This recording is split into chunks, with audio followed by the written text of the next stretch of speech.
So the NAR settlement, what does it mean to you? What should you do today as an agent? First of all, what does it mean to us? Here's what it means really quickly. Three big things. First of all, buyer comp's not going to show up in the MLS as of mid-July. If this is approved, it probably will be. Second thing it means is that you're going to have to sign with your buyer a buyer representation agreement, which says how much you're going to get paid. That's the third thing. It's going to outline the fees that are going to be paid to you by the buyer. Now, that doesn't mean, though, that the seller can't pay you. This is the biggest misconception of this.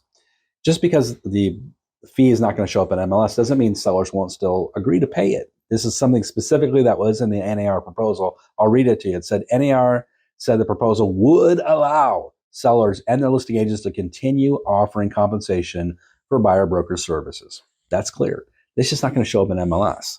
So let's think about that now. So how are you going to get paid as a buyer's agent? You're either going to get paid by your buyer, you're going to get paid by the seller, or you're going to get paid as a combination of both, just like you are today.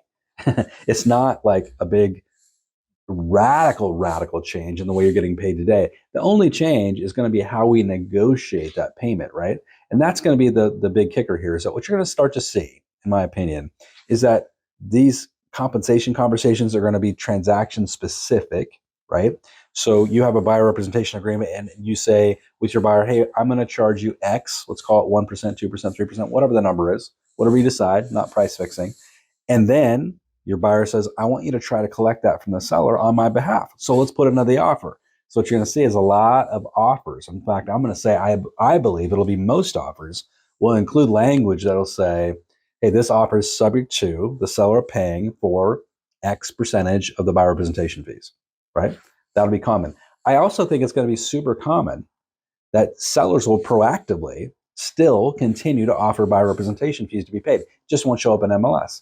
This will be a phone call from you to the listing agent. Is that being offered? The listing agent may send you an email, or it may be put into the MLS in a different kind of verbiage, which simply says sellers offering 3% to buyers as an incentive to bring offers. 3% in closing costs, or 3% in prepaid expenses, 3% in some kind of incentive that could include buyer representation fees. That's the most likely scenario we're going to see play out here. So it'll become real estate transaction specific rather than just a blanket offer of compensation, which is really the way it's always been done. We just kind of forgot about it. Really, when you looked at every single listing in the MLS, there was often different offers of compensation.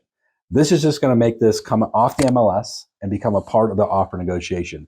So should we be terrified about this? Not really. It's not going to change that much. There'll be some sellers that will say, no, I'm not going to pay anything. But then your buyer's going to say, no, I don't want to write a check. Let's find another house where the seller will pay something. And that seller is going to watch the number of showings, the number of offers they receive decline exponentially. And pretty soon you might see them come back, see the light and say, uh-oh, I better pay something to the buyer rep. So this is going to be interesting. We'll see it flesh out over the next few months. It's going to be a time of rapid change. We're going to kind of have this kind of moment of waves and uncertainty, and then it will settle. We'll all kind of come back to the way that the business is going to be done. We'll figure it out together, and then we're going to ramp up very, very quickly. Don't be afraid of it. Be excited about it, because what this is going to do is it's going to push a lot of agents out of the industry that can't face change. A lot of agents can't handle change. That's good. Get them out. There'll probably be 100,000 agents who leave the industry. Fantastic. Get out. That leaves more for you and me. We're going to crush it this year. This is going to be a much, much, much better year than it was in 2023.